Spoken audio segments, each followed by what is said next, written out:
Hello, friends of Studio Brule. This is Steve Brule, and it is coffee time, where we go over some of the stuff that's come across my desk in the last couple of days. And I see some of the regulars in the comments already. Hi, Michael Keller, and I can't even pronounce some of this. No name required, and Bill Barry, amongst others. Today, the session is The Fall of Freedom and the Rise of Tyranny. I can't think of the rise of the police state, I think is what I actually called it, kind of one and the same things. There's a lot of material today. I'm going to start out going over some of the some COVID-19 stuff, because this COVID-19 is happening at the same time as we're seeing the pressure to create police states and eliminate freedoms around the world. I don't think it's coincidental. And we're going to go into some more news items that kind of point in that same direction. Someone asked a question here. Cheers, folks. Just having a little sip of my coffee here. Someone asked a question just up there. I briefly saw it. That do I have tips for countries that are still normal? You know, countries that accept refugees from Fourth Reich countries. I don't know if there are any truly normal countries left that in the world that you can really count on to be truly immune to this takeover or removal of freedoms and the rise of a one world government controlled by the elite. It's not a foregone conclusion that they're going to succeed at this. I don't think it's a foregone conclusion, although I in many of my episodes, as you might have noticed, I'm kind of pessimistic. I think that they are succeeding quicker and more broadly than I thought possible before this coronavirus thing took root. But that doesn't mean that they will succeed. Any number of things could happen in the meantime. But one thing for sure, even if they don't succeed this time, the elite of the world are not going to stop trying. Humanity hasn't changed, as I've said millions of times, or really dozens of times on the channel. Hasn't changed since the times of Roman emperors and Japanese emperors and Chinese emperors and kings and queens and the various folks or men and women who believe themselves to be the rightful emperors of the universe. That element of humanity is still with us, will always be with us. So even if they do not succeed in putting the entire world under one governing body for which they control and will struggle for the ultimate chair of that, even if they don't succeed this time, they won't give up trying.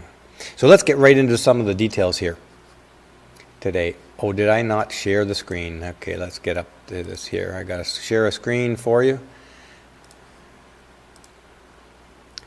Okay, here we have, this is some background of what's up to date of carryings on with respect to different countries and the COVID-19 virus.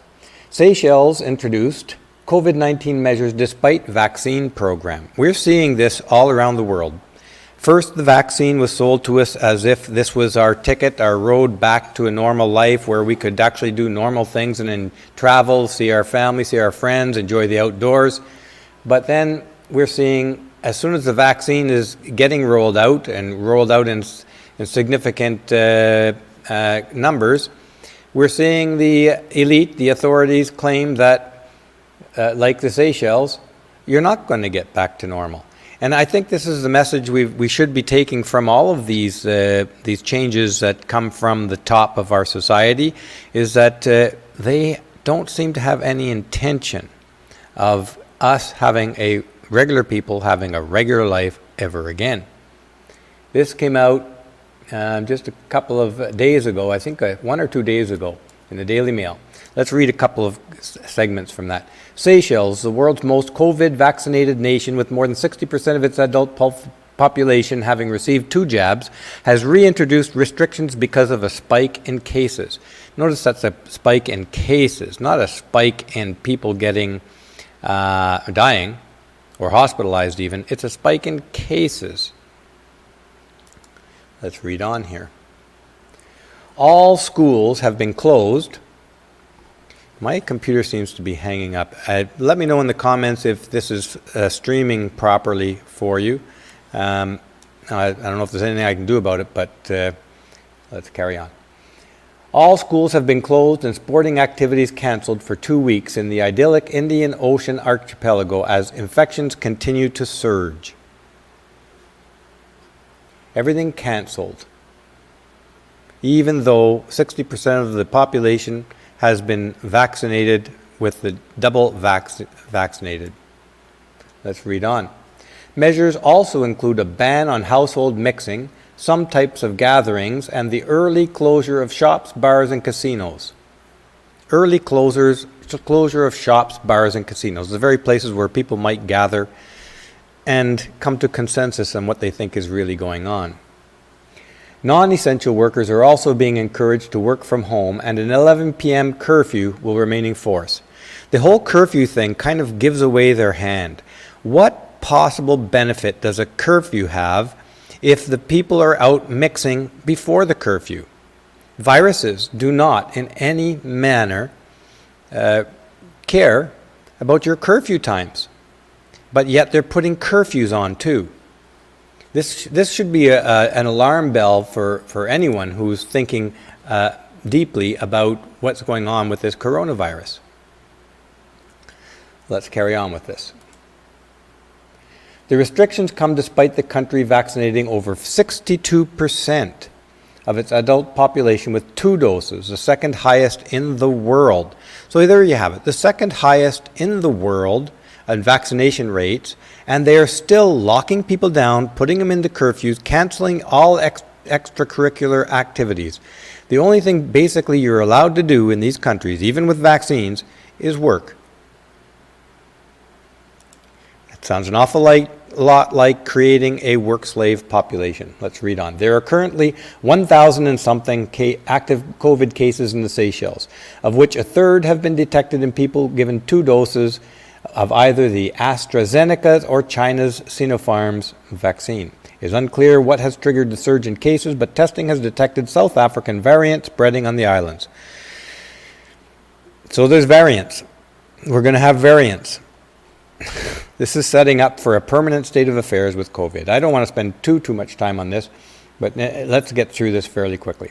Scientists believe the mutant strain can evade immunity and make jabs up to 30% weaker at preventing infections, but they think Western vaccines should still stop people from falling severely ill if they get infected. Still, they're using this as an excuse to shut down everything, take away your freedoms. And this is going to be the bulk of this, or rather the important section of this session, is the gradual, or not so gradual, if you think that this has all happened in a little over a year, the elimination of your freedoms and rights. This is this is not talked about nearly enough, but this is what's ultimately going on as a result of responses to this coronavirus. Let's read on. Despite of all the exceptional effort we are making, the COVID situation in our country is critical right now, and many daily cases reported last week, the nation's health minister said during a Monday press conference. Keep in mind, this virus, an illness, it has an overwhelmingly majority of survival rate. But now, for almost 4 months later, and despite the country's successful vaccine campaign, has recorded a total of 6,000-something cases and 146 deaths. This is in line with the numbers in the rest of the world. The Seychelles only has a population of about 100,000 people. Let's read on to the next thing here. So that's an example of a country with the highest, one of the highest vaccination rates, and they're still eliminating freedoms and restricting people's lives. So don't expect it to be any different in your country. Let's read on a little bit here. What's this thing here in the way?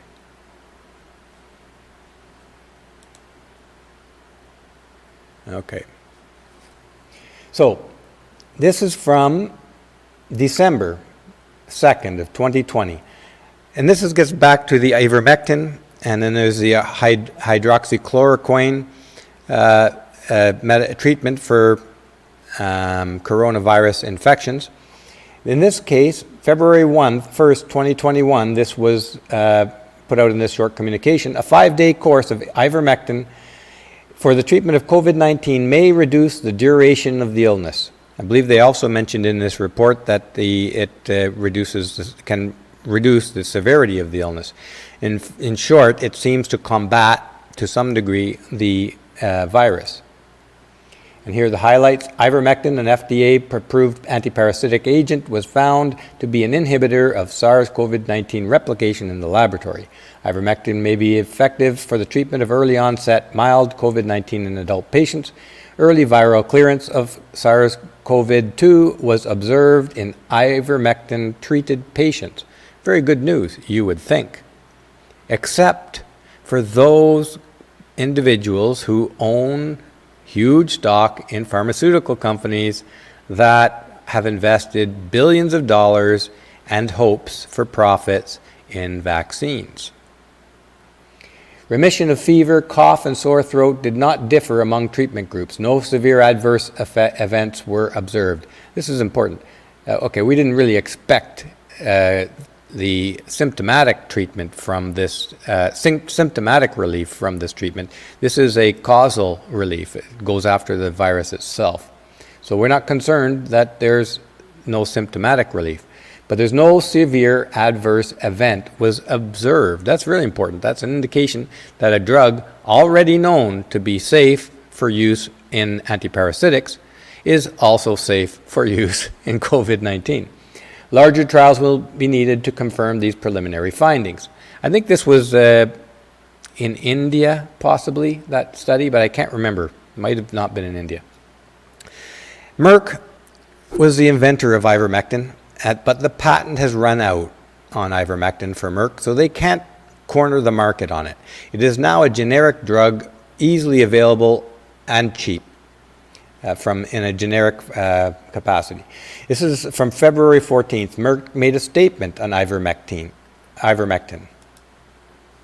No scientific basis for a potential therapeutic effect against COVID-19 from preclinical studies. No meaningful evidence for clinical activity or clinical efficacy in patients with COVID-19. And a concerning lack of safety data in the majority of studies. Well, I hope they ran this by their lawyers. They probably did. Now, and the wording here may be very, very careful in their rationalization. But we just looked at a study printed or published just before Merck made this statement, around the same time, showing positive clinical results and showing no safety concerns observed. Why is there a concern, and as a second point, why is there a concerning lack of safety data in the majority of studies for ivermectin, a drug been around for decades and shown to be safe, whereas there's no concern about lack of safety data in the vaccines that Merck itself has been researching? And let's have a look at what that really turned out for Merck, which may not made them happy. Merck cans one COVID-19 drug and scraps a clinical trial of another, April 15th, only a couple of months after their statement trying to downplay the usefulness of ivermectin. They have a stake in ivermectin and other easily available cheap drugs being effective. Now remember, we went through this kind of thing with the cigarette manufacturers. We went through this kind of thing with the vitamin K scandal in, I think it was the 1980s. We've seen many examples. We've seen examples with syphilis, the U.S. government knowingly infecting black people with syphilis. And yet today, the bulk of people, the bulk of citizens in Canada and the U.S. criticize anybody who is suspicious of the government and big business. Yet over and over again, when it's too late, we find out they've been experimenting on us or lying to us, cheating, stealing, the whole 9 yards. Why is it that people are so reluctant to hold these truly powerful people in government and big business accountable? This is about profit in this case. Here, Merck has disclosed more setbacks to its COVID-19 strategy. Having already pulled out of vaccines, Merck has now stopped developing one medicine in hospitalized patients and given up completely on another drug in COVID-19. So, they gave their statement downplaying ivermectin while they were researching their own other patentable drugs. They had a lot invested in it. Not until later did they actually give up on those drugs because they just didn't want to put any more money into it. Makes you very suspicious. Here, this video here, I recommend you watch it if you like. If you want more information on ivermectin versus COVID-19, this woman interviews a doctor who has been researching ivermectin and found it to be positive. And his statement here, there are at least 80 studies, 26 trials on the use of ivermectin versus COVID-19. And that doctor in the video is positive, and she plays a devil's advocate or is suspicious of the ivermectin success. Now, let's get to hydroxychloroquine. This came out in January 31st, 2021. If you remember back to the very start of this COVID-19 pandemic, we talked about hydrochloroquine on this channel, and I acquired several doses, treatment amounts of hydroxychloroquine at that time for this specific reason. And this was before I think Trump came out in June or July indicating that hydroxychloroquine, or claiming that hydroxychloroquine resolved helped him get over the coronavirus. So let's have a look at this viewpoint from Roger L. Simon, and I think this is that the Atlantic? It could be, I'm not sure. January 31st, 2021. How hydroxychloroquine scandal wrecked America and the world along with it. Well, the world isn't quite wrecked yet, but this is he's got some good points to make in this particular article. Why, as most of us are aware, a man they thought an ogre whom they despised, who knew nothing of science, recommended it.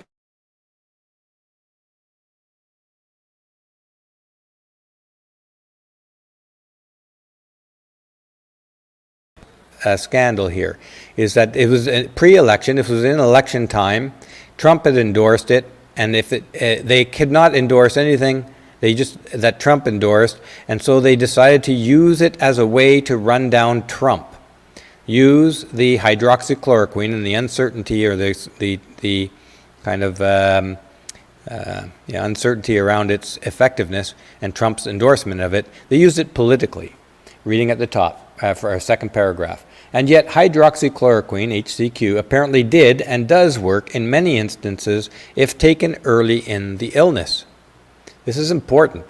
Of all the lives, I'm suspected that there could be a lot of lives saved if we had just gone on, if we had not listened to these naysayers about hydroxychloroquine and their use of it in the election cycle. This was known in June 2020 when the esteemed British medical journal Lancet retracted its support of a dubious study it had published opposing the use of HCQ. We all entered this collaboration to contribute in good faith, and at a time of great need during the COVID-19 pandemic, we deeply apologize to you, the editors, and the journal readership for any embarrassment or inconvenience that this may have caused. Embarrassment. Death. Death and serious illness. It's embarrassment and inconvenient for lying about a drug that could be used to help patients with COVID-19 or coronavirus. This apology, made 8 months ago, was largely ignored by the mainstream media because it didn't fit their narrative, and worse yet, it might have benefited the nefarious Trump.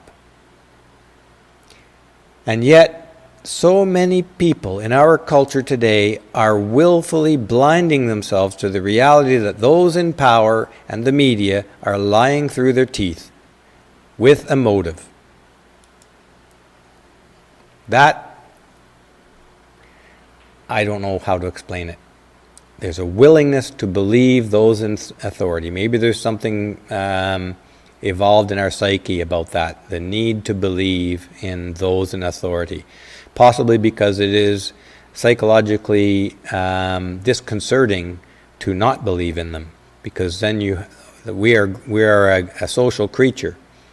We need to feel like our social group has our best interests at hand, even when the evidence is overwhelmingly to the contrary.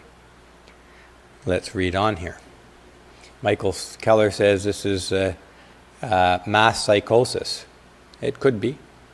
Or mass hysteria for sure. There's absolutely mass hysteria going on.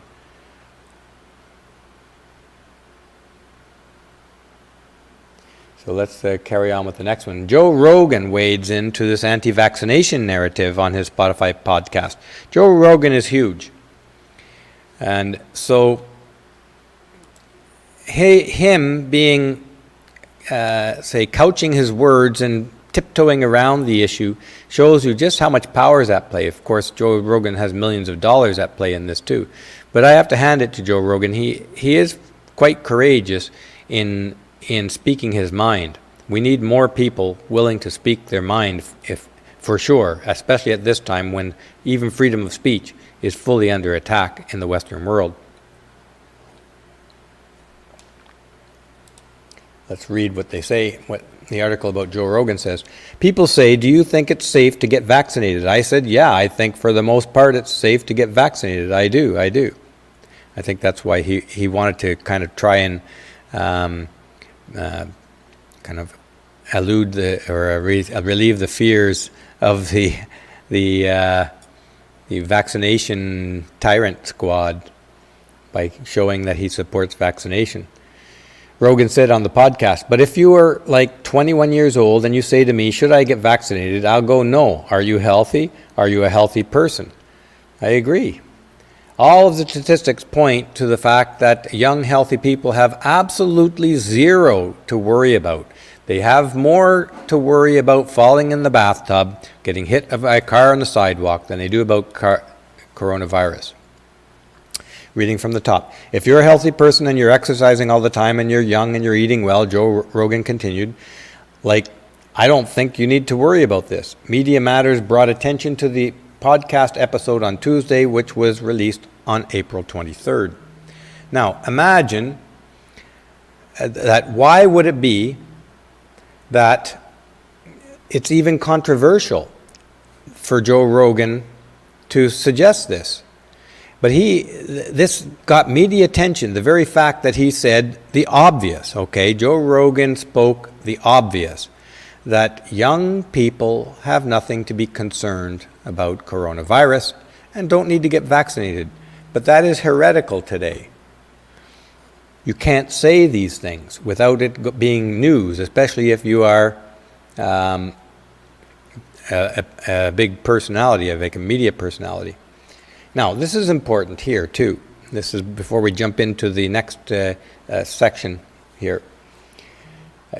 Melinda Gates started divorce talks in 2019 after Bill linked to Jeffrey Epstein. Bill Gates linked to Jeffrey Epstein. So this divorce thing with Bill and Linda Gates goes back to 2019. I want you to think about the timeline on this as well. 2019.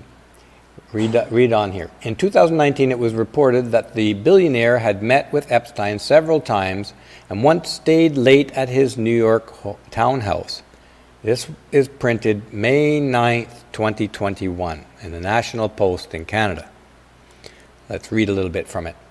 The 56-year-old, that's Melinda, spoke with attorneys from several firms as early as October 2019. That's about 5 months before the coronavirus, folks. 5 months. In fact, it's even less than that if you consider that there's suspicion that the coronavirus was actually out in the population of China back in December of 2019. This is all very suspicious timing, especially considering Bill Gates lobbied to the tune of $500 million to have lockdowns as a result of the COVID-19 virus, and lobbied that the lockdowns should not end until everybody in the world was vaccinated. and he just happens to be one of the biggest vaccine manufacturer, or at least the beneficiary of the vaccines in the world. She's saying her marriage was irretrievably broken, the Journal reported Sunday, citing documents and people familiar with the matter. Her unease about her ex-husband's ties to, well, he's not her ex-husband yet, but ties to Epstein dates back to at least 2013, the paper says. The suspects are turning up in every scandal.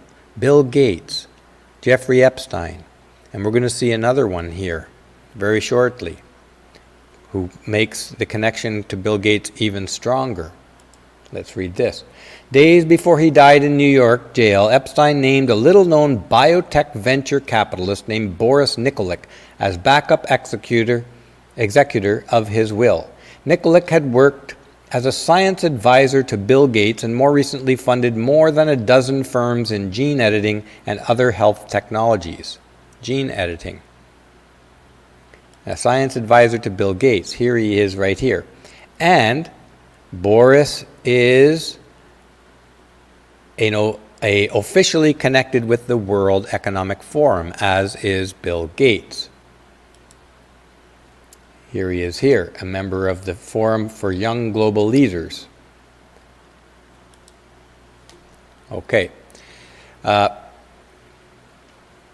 Let's leave that aside for now and take a look at the next section here, because this is the backdrop of all of these suspiciously connected events going on here in the world with respect to the coronavirus.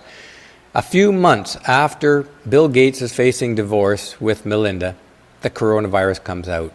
And Bill Gates, all the people surrounding the coronavirus are connected through World Economic Forum, through the World Health Organization, through businesses, and they all benefit from the same process of dealing with the coronavirus. Now, that's suspicious. It's not proof, but we should note the coincidences here for sure. Let's carry on to the next section here.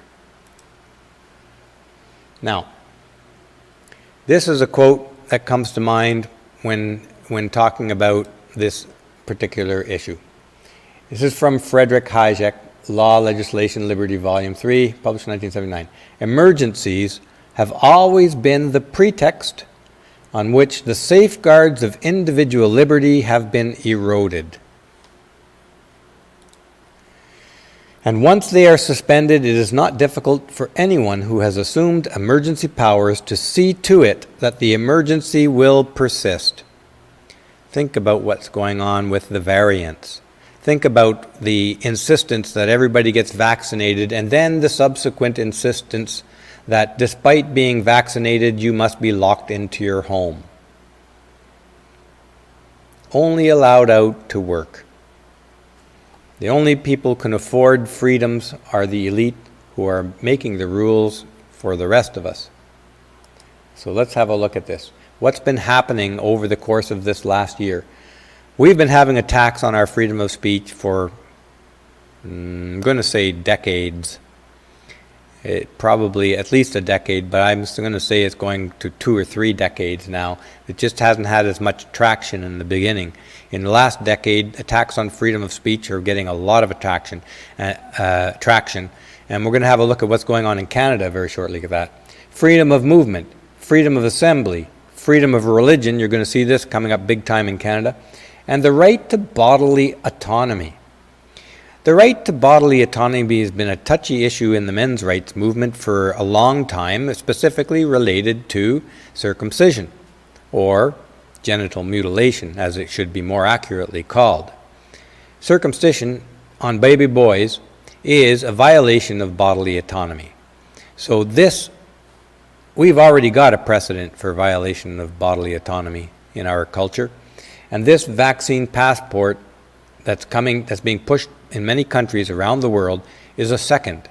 This means that you cannot function in society as a normal human being of good class, of good standing, without accepting a vaccine coming from the Bill Gates crowd. And that vaccine, most of these vaccines are messenger RNA vaccines, a technology that was developed to research into the treatment and cure of cancer. And that technology has been used to create these COVID coronavirus vaccines. Now, think about it. What success have they had in treating cancer with this technology? Well, you know, as well as I do, zero. But they're decided to not only use that unsuccessful technology and technique to treat this particular virus and create a vaccine for it using the unproven, untested, unsuccessful cancer treatment, RNA treatment. Now, this sounds a lot like the failed experiments, or rather that in cancer research, they haven't been able to, and they can't morally, ethically do research on live human beings. But this coronavirus gave them the opportunity to take that technology and do experimental research on billions of human beings. They are sticking this unsuccessful mRNA technology into healthy people around the world, and they're going to watch what happens. This is untested. You don't have the right to bodily autonomy if in order to go about your regular life to do what you need to do to survive, you are prevented from doing it, then that's not you're not really free to choose to reject the vaccine. So all of these rights are under attack. Let's have a look at some details here. And before we do, I'm going to talk about critical race theory, because this is another thing that's coming at the exact same time as the coronavirus, at the exact same time as our attacks on freedom of speech, at the exact same time as the attacks on all of our freedoms and rights. We have the rise of critical race theory, another ideological system coming from the same group of people that undermines your freedoms as an individual and transfers power into the hands of the elite. So let's have a look at what this article says. And you should read the whole thing. It's not really that long. The Courage of Our Convictions, How to Fight Critical Race Theory. This by Christopher Rufo, April 22nd, 2021. I'm just going to read a couple of excerpts from his article here. Reading from the top. I'm going to expand that for you so you can see it better. Its supporters deploy a series of euphemisms to describe critical race theory, including equity, social justice, diversity and inclusion, and culturally responsive teaching. Critical race theorists, masters of language construction, realize that, quote, neo-Marxism would be a hard sell. Equity, on the other hand, sounds non-threatening and is easily confused with the American principle of equality. But the distinction is vast and important. Let's read on here. Critical race theorists explicitly reject equality. This is really quite important, and it's true. The principle proclaimed in the Declaration of Independence, defended in the Civil War, and codified into law with the 14th and 15th Amendments, the Civil Rights Act of 1964 and the Voting Rights Act of 1965. To them, equality represents mere non-discrimination and provides camouflage for white supremacy, patriarchy, and oppression. Lo and behold, we see all of these feminists, mostly Marxist feminists and professors from universities, promoting this idea that whiteness is the problem. And white supremacy is on the rise, though there's no evidence of that. Reading from the top. In contrast to equality, equity is, as defined and promoted by critical race theorists, is little more than reformulated Marxism. In the name of equity, UCLA law professor and critical race theorist Cheryl Harris has proposed suspending private property rights, seizing land and wealth, redistributing them along racial lines. critical race guru Ibram X. Kendi, who directs the Center for Anti-Racist Research at Boston University, has proposed the creation of a federal department of anti-racism. Anti-racism basically means whitey is responsible for everything, and we need to eliminate whitey. This department would be independent of, i.e. unaccountable to, the elected branches of government and would have the power to nullify, veto, and or abolish any law at any level of government and curtail the speech of political leaders and others deemed insufficiently anti-racist. Get that. An unelected body would be independent of the elected bodies of government, branches of government. In other words, these are installed rulers who will rule over you.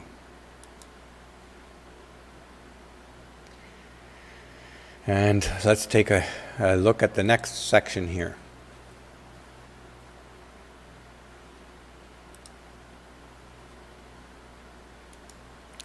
Freedom of religion.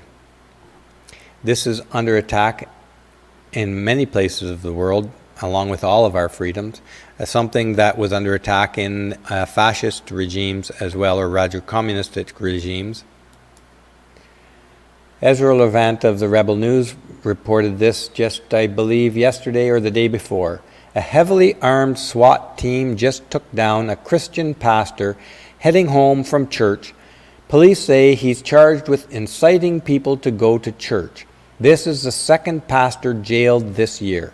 We're crowdfunding his lawyers at savearthur.com. Let's look at what they're doing here. This is in Canada. They have a SWAT team. This guy is charged with inciting people to go to church. This is really happening in Canada. I know it sounds hard to believe. It sounds impossible to believe. But this is exactly what's really going on. Here he is, taken down by the police and literally dragged away like a hog. And here's one of his companions. He's basically hogtied and lifted off the ground and taken away as if he is a dangerous terrorist on his way to blow up 5,000 people in a building. And his crime is inciting people to go to church. I mean, how many of you would think that this was, a year ago, would think that this is even remotely possible? How many people? I think I've, just one second here, I've got ahead of myself. Yes, I've definitely got ahead of myself here. I don't know how that happened. I wanted to get on to this. Let me just see where we're at here. Freedom of speech. Yeah, I've gotten to the last one. Let's go back a bit, and we'll get back to that one in a minute. Because this is really the rise of the police state that we're viewing there. The police state coming in to arrest people for inciting others to go to church. That's bizarre at the least. So, the right to bodily autonomy.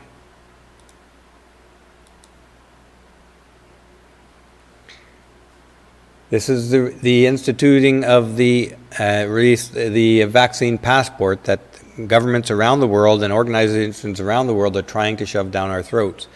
The result of which is that you are not allowed to take care of the basic needs of your life nor travel if you don't accept this messenger RNA style vaccine. And this is in Forbes magazine. May 1st, 2021, Canada will require using a vaccine passport for entry. Let's have a look at that. Canada will align, and then this is in CTV News, this is how they present it. Notice the difference of presentation here. Forbes, which is I believe a US magazine, says Canada will require using a vaccine passport for entry. Require using it. Okay? That implies that the Canadian government is pushing this forward, which is accurate. What does the CTV News do?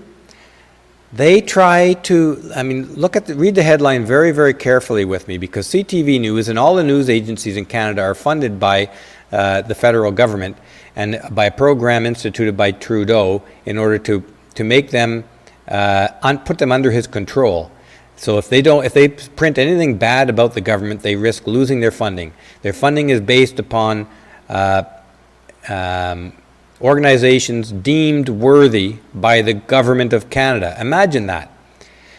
All that $600 million put to the media agencies as grants or from the government for those deemed worthy by the government. That is total government takeover of the Canadian media. We talked about that before, but that's not the point of this show. Canada will align policy on vaccine passports with international allies, says Trudeau. That's the headline from CTV. Really protecting Trudeau. Notice that the wording there implies that Trudeau is just playing ball with his friends. He doesn't really want to, he isn't taking responsibility for forcing Canadians into a vaccine passport. No, he's going to align policy with international allies. Mealy-mouthing words here to protect. The Canadian media protect the government. We don't have an independent media other than possibly the National Post and the Rebel News in Canada. And the Rebel News is constantly under attack. The RCMP keep raiding their apartments. They're looking for any excuse to put them away because Rebel News is doing real news. The rest of the news media in Canada are protecting the government. The rise of the tyrants. The tyrants who want to create a police state in Canada. So this was published May 4th. Let's have a look at what this says here. A couple of quotes. Canada may require international travelers to prove they were vaccinated against COVID-19 before they can enter the country, Prime Minister Justin Trudeau said. That's not aligning with allies, international allies. That is Trudeau saying that you're going to require a vaccine passport. Speaking at a news conference Tuesday, Trudeau said the federal government will align its policy on whether it will require travelers to provide a vaccine certification with its international allies. Let's just remember that, okay? Remember that they're saying that the federal government will align policy with its international allies. Who's the biggest international ally to Canada? By orders of magnitude, the United States of America. That's our biggest ally since the birth of the country and up to this day. It's also our biggest trading partner. It's also the country that protects Canada from invasion from hostile forces. The reason why Canada doesn't have a very strong military is because the United States is Canada's protector. That's our strongest, by and far away, hugely. The strongest.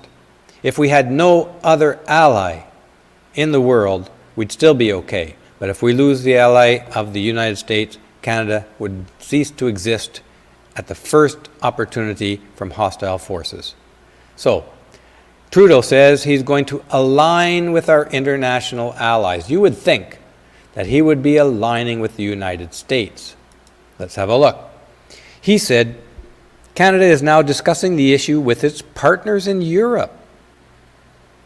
But it's up to each country to determine what requirements are expected from incoming travelers. Okay, let's read on. We are looking very carefully at it, hoping to align with allied countries, Trudeau says.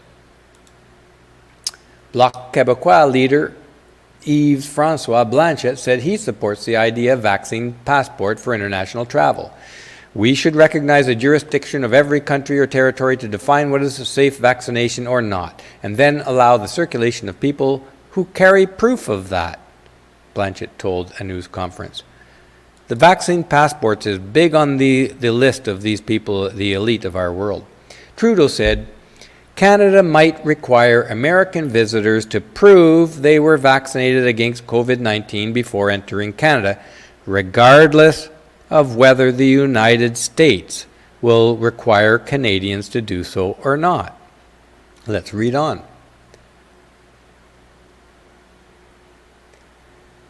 Our responsibility is to do everything necessary to protect Canadians, and we are going to do that, even if there isn't automatic symmetry with other countries. So, he's talked full circle here. They're going to, first it is align with our international allies. Then, our responsibility is to do everything, even if there isn't automatic symmetry with other countries. In other words, unless our allies don't align with us.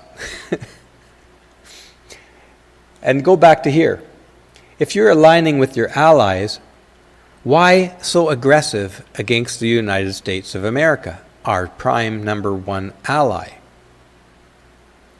I don't think Trudeau knows how to say a word of truth in anything.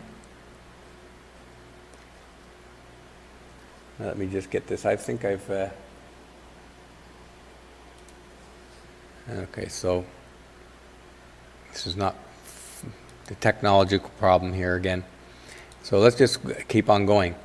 This article also describes some other disturbing opinions amongst people in Canada particularly, but around the world, and their willingness to accept these passports, these restrictions of freedoms, this insistence that in order to survive and provide for yourself, you're going to have to accept a messenger RNA vaccine that could change your DNA. Untested, unproven. And as we spoke about before, there will be update vaccines, top-ups for variants. And these variant genes, these update or top-up vaccines will not have to go through any testing processes because they will be deemed, the viruses will be deemed so similar to the original that you don't have to test the vaccine. They don't have to test the vaccine that's based on a first vaccine that also was never tested because it went through on the basis of an emergency use. This is insanity. This is insanity in every definition of the word. The only way it makes sense is that the elite of the world want total control of everyone in it as work slaves. And there's no telling what's going to happen to these vaccines. These, maybe the elites like the Bill Gates, they want to cure cancer, and they see this as an opportunity to use this vaccine technology to test their cancer cures on billions of people and find out why they haven't been able to use this technology of messenger RNA to cure cancer yet. This is, in one way or another, a giant, the biggest medical experiment on live, healthy human beings in human history. And they intend to force everyone into it with their vaccine passports. Read this here. This is equally disturbing because people are accepting it. There isn't hardly one nerve of resistance in the majority of people in our culture. A recent Ipsos survey for the World Economic Forum, okay? Keep this in mind. Who's doing this? The World Economic Forum is doing this survey. Finds that about 75% of adults across 28 countries agree that COVID-19 vaccine passports should be required of travelers to enter their country and that they would be effective in making travel and large events safe. 75% of people. Well, first of all, this is a survey. It's an internet survey. It's not considered valid, and it's being done by the World Economic Forum. So the World Economic Forum is trying their best to present to the world that everybody wants this. So it's okay. The world wants this. The world needs this.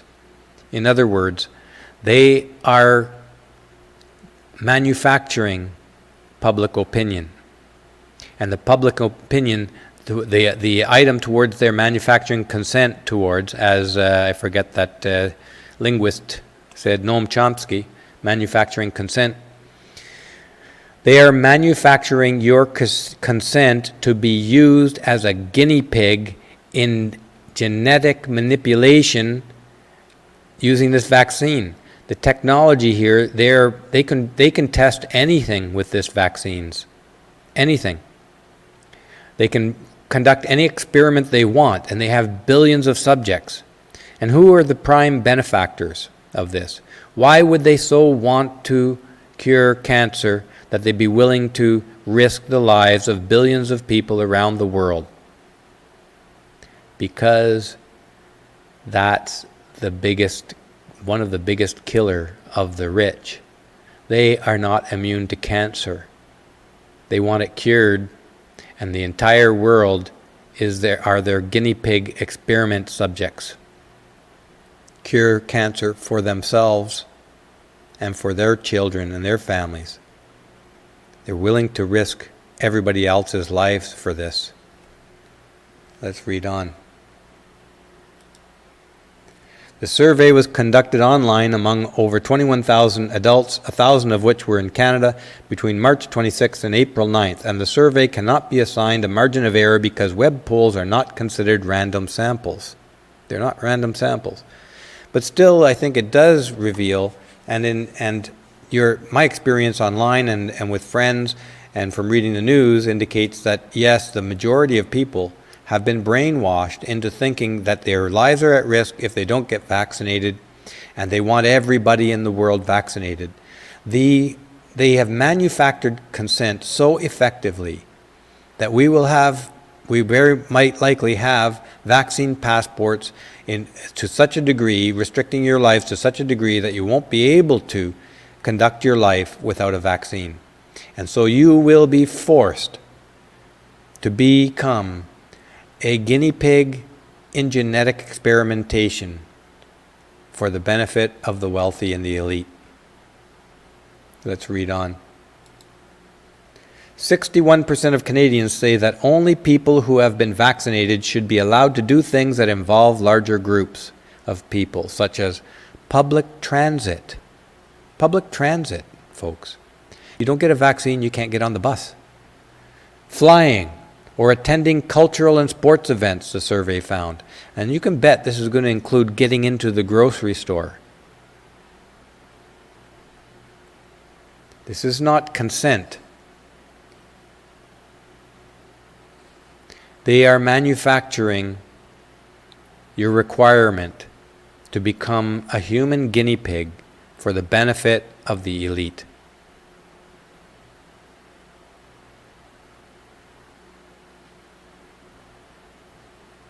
Let's read onwards.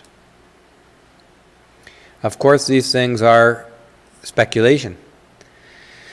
And I don't care if I get called a conspiracy theorist, because not all theories are going to pan out to be true.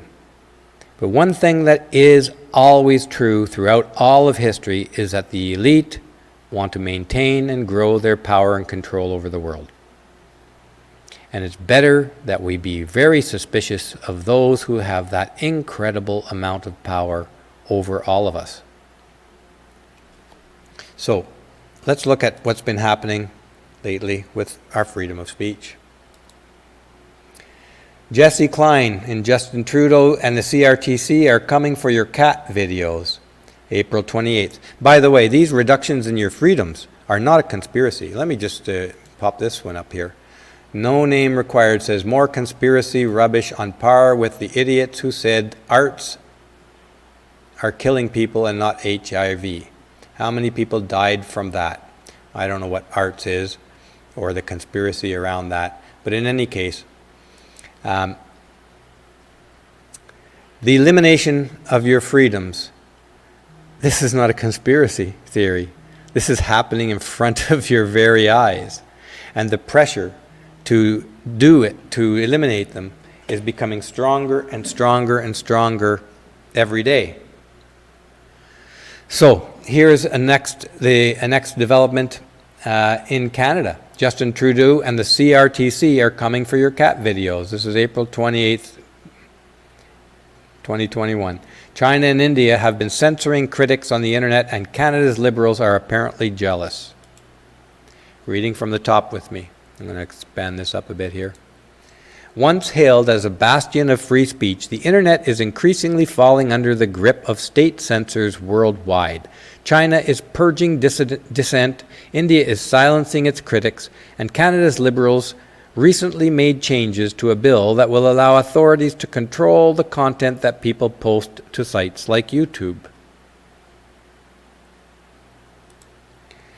The latest was India, the world's largest democracy, which recently saw Facebook, Instagram, Twitter, and other social media platforms censor close to 100 posts that were critical of the government's handling of the coronavirus pandemic. Yeah, this has been going on around the world. Twitter has been eliminating anything that contradicts the World Health Organization and the CDC. Twitter, Facebook, they've all been posting warnings that this is a conspiracy theory that's unauthorized knowledge, unauthorized opinion. And we're not talking about fringe conspiracy theorists. Let's read on. On the list of people who the Indian government ordered social media companies to censor were a cabinet minister serving in the state government of West Bengal who accused the Prime Minister of letting so many people die due to mismanagement, a Reuters photographer who had taken pictures of a cremation site and overcrowded hospitals, along with other journalists and opposition politicians. Reading from the top. It's a safe bet that any regulatory regime that starts out targeting something as innocuous as cat videos will eventually expand to encompass political speech as well.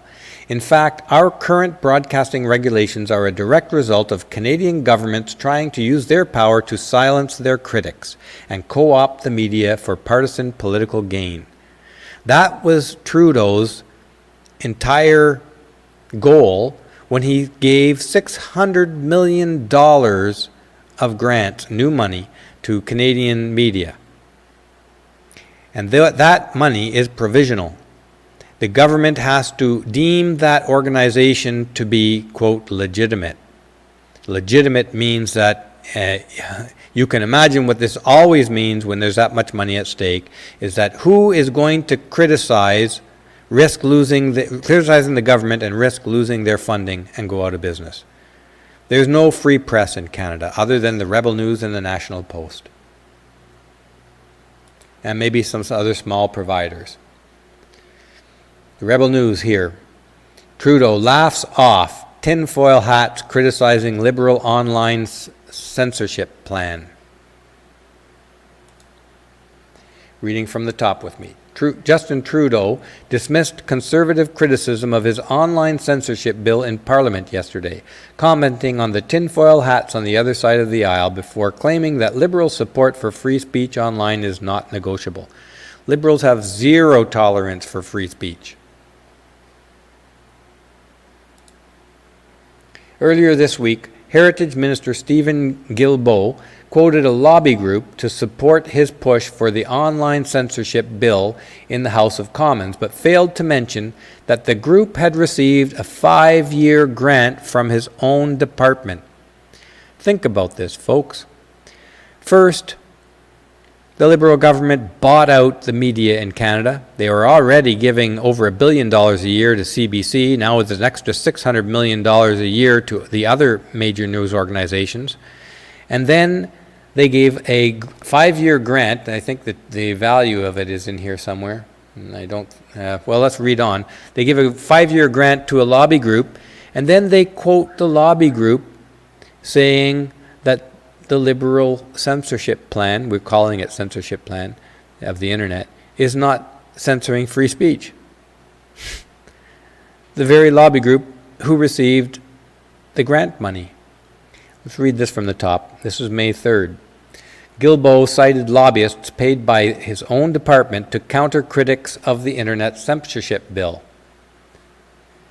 This guy's own department gave that grant to this lobby group. And here's Guilbeault here. Reading from the top.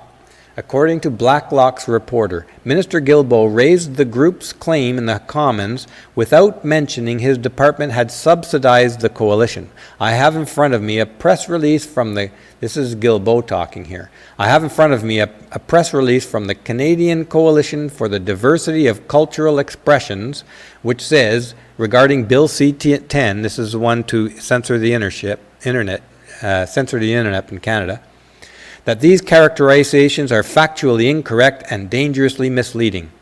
Wow. It's almost like he's being paid to say that.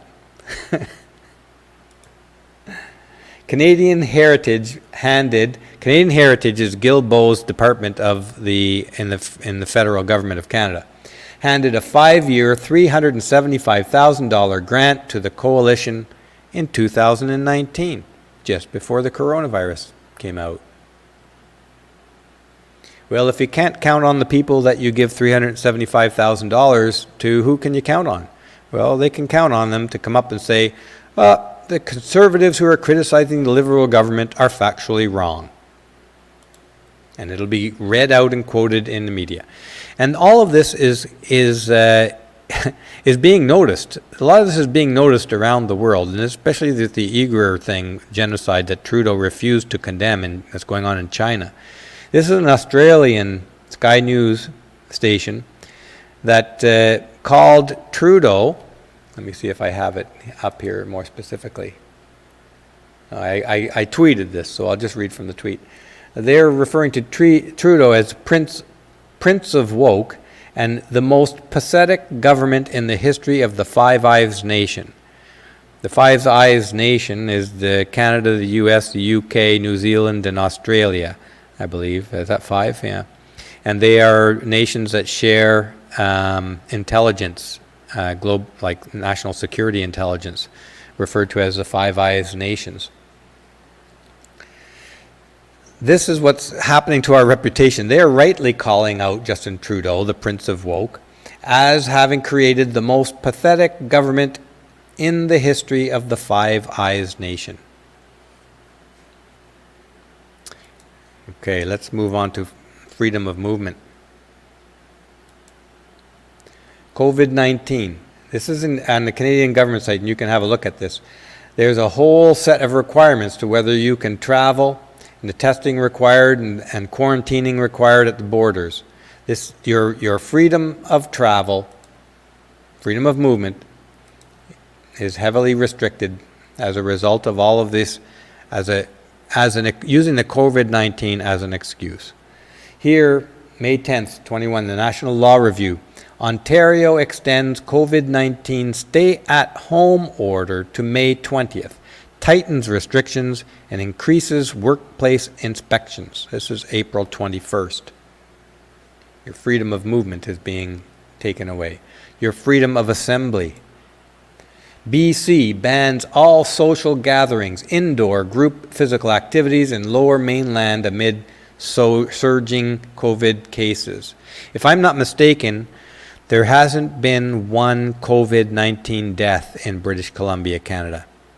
I could be wrong. If there have been COVID-19 deaths in British Columbia, it's very, very few. And yet, they are using this as an excuse to ban all social gatherings. Absolute power corrupts. Absolutely.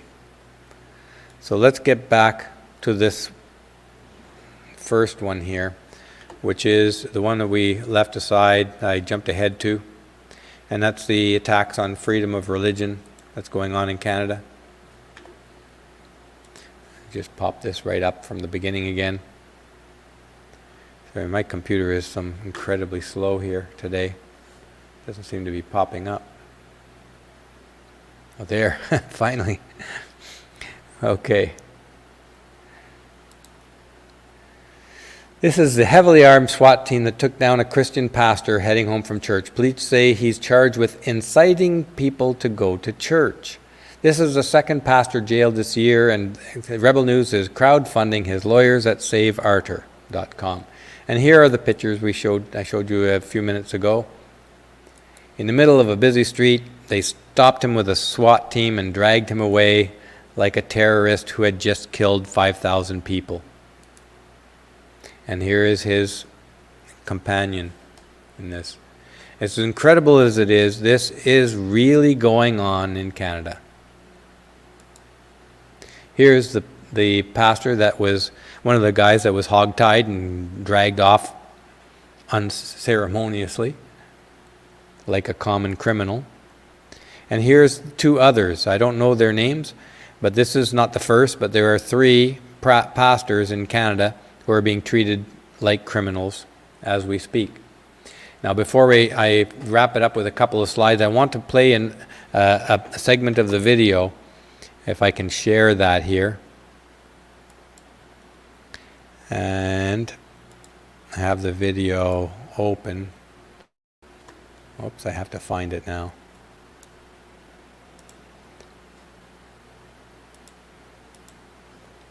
Okay, let me know if you can see this video. Oops, where is it now? Okay, add to stream. Here we go. This is the video showing the police arresting and dragging away this guy for inciting people to go to church. Hello friends, this is Pastor Art Polos. Incredible as it is, I never thought I'd see these kinds of things going on in Canada. And I am in jail. If you would like to support me, hi Janice, I just saw your comment in there, folks. Janice is with us here. Out of this trouble, please go to savearthur.com. So if you're guys, if you folks are concerned about losing your freedoms, about the attack on all of our freedoms and rights that are going on before our very eyes here, consider supporting this fellow at savearthur.com. And this is the web website. See here, the web address. Rebel News is sponsoring the legal defense for at least 2 of these guys who've been dragged into this. And as the last item for today, just to wrap up, I wanted to remind you, here's one other thing. The pastor arrested for holding the church services, but Calgary Islamic Center is open. I've heard this in a number. I cannot confirm this, but I've read this from a number of sources that Islamic centers are not being subject to the same restrictions as Christian churches are. Now, this would make sense in Canada if you know how powerful the Islamic lobby is. The Islamic lobby sued Prime Minister Stephen Harper years ago, and the federal government is either in support of the Islamic community or rather preferentially supports the Islamic community, or sit in fear of retribution from the Islamic community. That's the only thing I can think of as to why they would be given exemption to these kinds of draconian treatments, whereas keep in mind that a Christian church, what does a Christian usually do when they're hit? Well, the advice is to turn the other cheek. They don't fight back. Other communities fight back.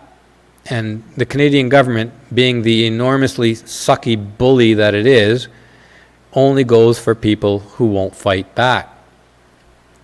That's possible explanation there.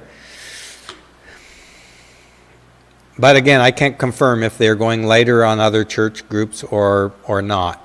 But certainly we've seen a lot of attacks upon Christian church groups, including this SWAT team takedown for inciting people to go to church. You can't make this stuff up. All right, this is again that quote from Frederick August von Hayek. Emergencies. Emergencies have always been the pretext on which the safeguards of individual liberty have been eroded. And this calling the coronavirus an emergency globally is just a tactic to justify taking the totalitarian emergency powers. And now we see what they are doing with those totalitarian emergency powers. And one of the best litmus tests of this is the very fact that they are putting in curfews. Look, folks, curfews don't do anything. Masks don't do anything, but at least you could pretend to argue that a mask does something because it's sitting in front of your face. But a curfew, people are out doing their thing up to 9 p.m. at night or so, and then suddenly they have to get home and off the street because what? The curfew, the virus comes out after the curfew time? No. The curfew is exactly telling you the tip of their hand. They're tipping your hand at you. The curfew is about power. The emergency powers are about power, not about protection. And this quote is extremely useful, is extremely important, extremely true. Emergencies have always been the pretext on which the safeguards of individual liberty have been eroded. And in this case, even the emergency was concocted out of thin air. I'm not saying the coronavirus doesn't exist. It does. But our response to it reveals that the elite are seeking power. This coronavirus is of virtually zero risk to the overwhelming majority of the population, and even those who are at risk, those with other illnesses, other grave illnesses, and who are older, like me, the death rate is not very high. Yet our elite subjected the entire population from 0 to 100 to the same totalitarian, tyrannical lockdowns. They did not attack this virus the way someone who had an interest in protecting people would have attacked it. If there was really truly an interest in protecting the people, then we would have allowed all the healthy young people to continue their lives working as normal, and we would have put all our resources into protecting those with complicating illnesses and those who are elderly. But we didn't do that. We didn't do that because they didn't want to do that. They are doing what suits them for their purposes. Emergencies, even fake ones like the coronavirus, have always been the pretext on which the safeguards of individual liberty have been eroded. And they have been eroded. These are the liberties that they are eroding. Your freedom of speech, your freedom of movement, your freedom of assembly, your freedom of religion, as we just saw, your right to bodily autonomy.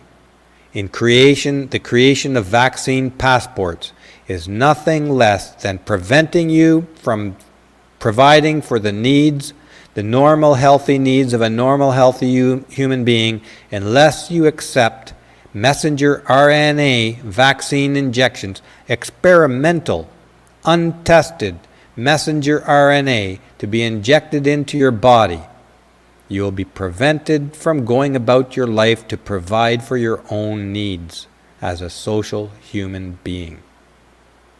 There has never been an attack on humanity, human rights, the freedoms of regular people as large as this.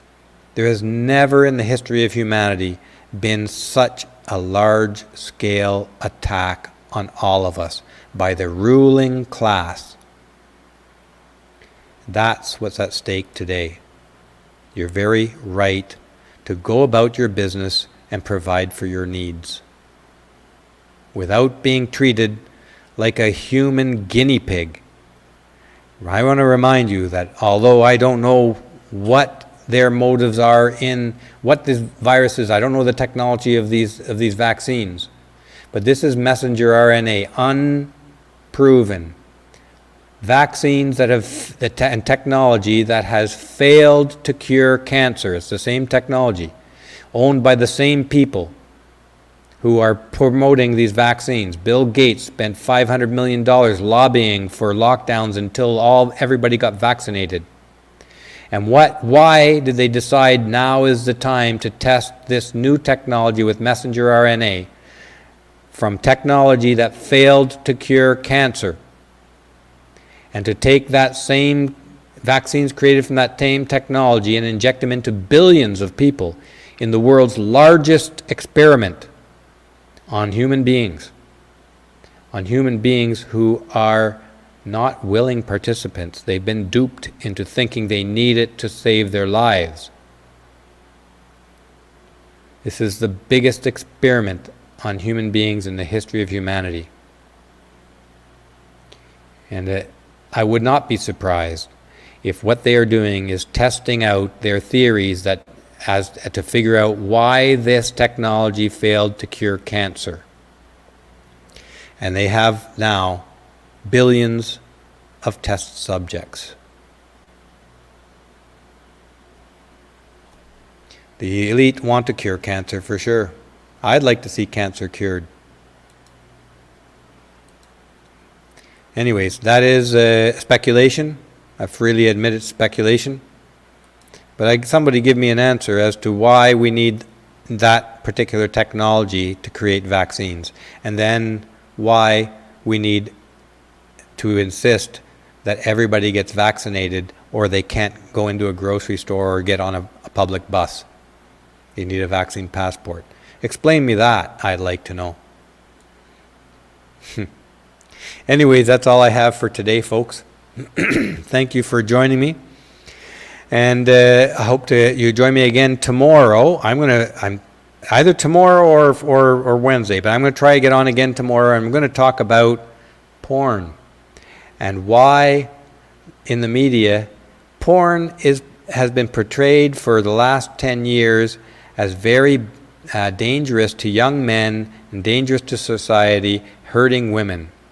And yet recently they come out and said porn is good for young women, but it's bad for young men. We're going to talk about that on the next session on Coffee with Steve. Until then, as I like to remind you, do something you love today, do something you love to do every single day.